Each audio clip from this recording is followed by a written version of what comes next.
John in Minneapolis. Hey, John, what's on your mind? Yeah, I'll try to be really brief because this is my second call, but I wanted to say there's 2 points, and I think this answers the question, and this is what, Hannah Arendt was one of the greatest philosophers of the 20th century. So was Herbert Marcuse, but I think she really had a lot to say. Very important. People should read her. But anyway, I wanted to say there is a higher law than the law of any nation. This was our battle cry after World War II. We created the United Nations along with the help of the Community of Nations. And this was what came out of Nuremberg, and this is wholly forgotten.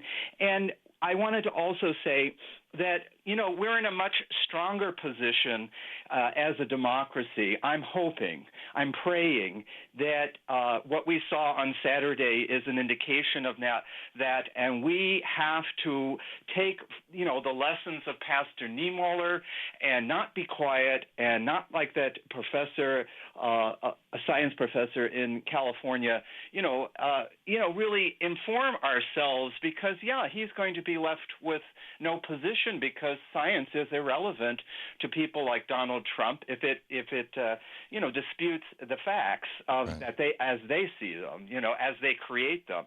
And then, there's one more point. They also, there's this historicism is a critique of people who want to look back at history and say, well, we can't do this or we can't do that because historically it didn't work out. They are so arrogant as to think that they make history. George Bush made history. The Vulcans made history. BS was what I say to that. Thank you for And catching we are the yourself, John. people. We're stronger.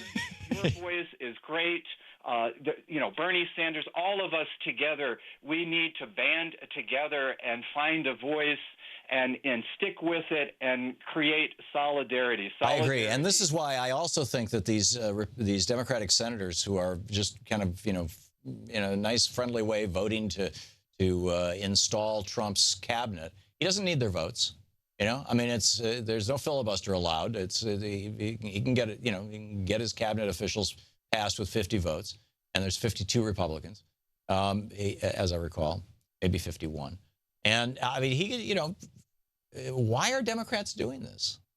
Well, I think they can't think outside the box. They don't have the moral backbone that people like you do and other people that call into this program. Well, I'm not an elected official. Like I get it that, for example, Joe Manchin, he's the Democrat from West Virginia, but Donald Trump carried his state by over 30 points.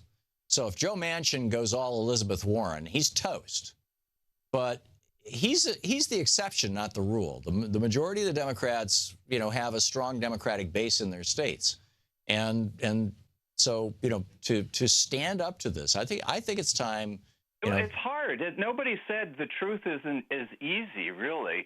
The truth is hard. It's a hard path, but in the end, it's the one that really is worth it. Yeah, yeah. No, I absolutely agree, and it's a tough one that we're looking at.